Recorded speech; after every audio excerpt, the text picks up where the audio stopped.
Cluster news today और मैं हूं आपके साथ मानवी ठाकुर। शुरुआत करते हैं आज की खास खबरों से। बनेगी क्योंकि बिहार के इलेक्शन के बाद नहीं हम रीजनल पार्टीज के जो उम्मीद है वो हार चुके हैं शायद। नहीं देखिए, आरजेडी आपके दोस्त पार्टी है, संगीत साथ में कांग्रेस है, आप सारे अलायंस है। बिहार के इलेक्शन आपको कहीं लगता है कि रीजनल पार्टीज के बड़ा ठोस है? देखिए चुनाव हार जीत और उसे सीख मिलती है।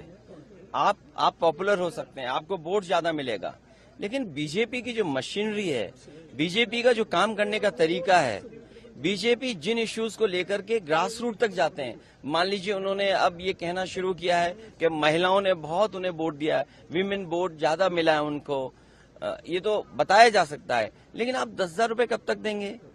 आप सम्मान का जीवन नहीं देना चाहते हैं। अच्छा, उन महिलाओं को आप 10,000 दे रहे हो जिनके पति परिवार के लोग एक साथ नहीं रह सकते हैं। देखिए, दुख की बात यह है कि बिहार यूपी वो स्टेट है जहाँ के सबसे ज्यादा लोग बाहर जाते हैं, वो अपने परिवार को छोड़ के जाते हैं। परिवार के साथ परिवार की तरह रहें, उसके लिए सरकार काम नहीं कर रही है। बस 10,000 रुपए देकर के वोट ले लिया, बाद में जैसे और स्टेटों में इन्होंने किया है कि नंबर्स कम कर देना है, बाद में नियम बना देंगे, रूल्स बना देंगे, बाद में पता लगा कि उतनी हमारी माता बहनों को मदद नहीं मिल रही। सेम महाराष्ट्र में और किसी स्टेट में इसी तरह का काम होता है। आप कैसे रीड करते हैं सर, क्योंकि काफी सालों से आप पॉलिटिक्स को देखते जा रहे हैं, बीजेपी का इस बेहतरीन विन कहा जा रहा है उनके तरफ से, एनडीए का बेहतरीन विन जेडीयू को, आप कैसे देखते हैं सर? नहीं, इतना सीट जीते हैं, 202 डबल सेंचुरी, हजम नहीं हो रहा। I am not able to understand कि भाई ये रिजल्ट कैसे, अगर 202 आ सकते हैं, 202 आ सकते हैं, तो जिस स्टेट में ज्यादा सीटें हैं, तो अगर 70%, 80% सीटें कोई पॉलिटिकल पार्टी जीत सकती है, तो दूसरी पॉलिटिकल पार्टी भी 90% लोगों के साथ काम करके, 90% लोगों के साथ काम कर करके, मैं समझता हूं उनसे बेहतर परफॉर्म कर सकते हैं। क्योंकि अगर ये बेंचमार्क है तो इस बेंचमार्क को तो क्रॉस करना ही करना है हमें। लेकिन सर, जिस तरह से, ये एक लास्ट क्वेश्चन सर, आप इस इलेक्शन से क्या सबक सीख सकते हैं? या टीएमसी हो, जेडीयू हो, आप मेनली आरजेडी हो, या आपके एसपी हो, एसपी तो बड़ी तगड़ी पार्टी है यूपी में, क्या एक सबक है कि किस दिशा में जाना चाहिए नेक्स्ट इलेक्शन में? यूपी में हम लोगों ने हार से ही सीखा है, और हार से ही सीखने का मौका मिलता है।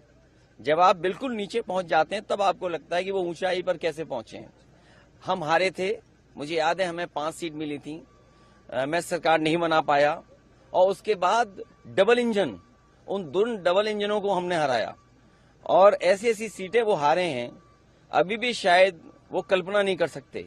अभी बिहार की जीत यूपी की जीत को बराबरी नहीं कर सकता। यूपी की जीत अलग जीत है, बिहार की जीत अलग जीत है। आप बिहार जीत सकते हैं, लेकिन यूपी की जो हार हुई है उसको अभी हार में जीत में बदलने में समय है। उसके लिए हम लोग तैयार हैं। असेंबली इलेक्शन बहुत दूर नहीं है, उसके लिए हम लोग तैयार हैं। आज जब हम और आप मिल रहे हैं, हो सकता है कि अगर 11 जनवरी 2027, अगर 11 जनवरी 2027 को डिक्लेयर होता है इलेक्शन, तो आज हमारे पास 423, 424 दिन है, और यूपी में 403 असेंबली है, तो हमारे पास 20 ही दिन तो स्पेयर में है। तो 20 ही दिन स्पेयर में, बाकी तो हमें काम ही करना है। सर, बेंगलुरु एक बड़ा उम्मीद लेके आए हैं, कैंपेन आपने शुरू किए हैं, क्या सोच रहे हैं सर? देखिए, ये मैंने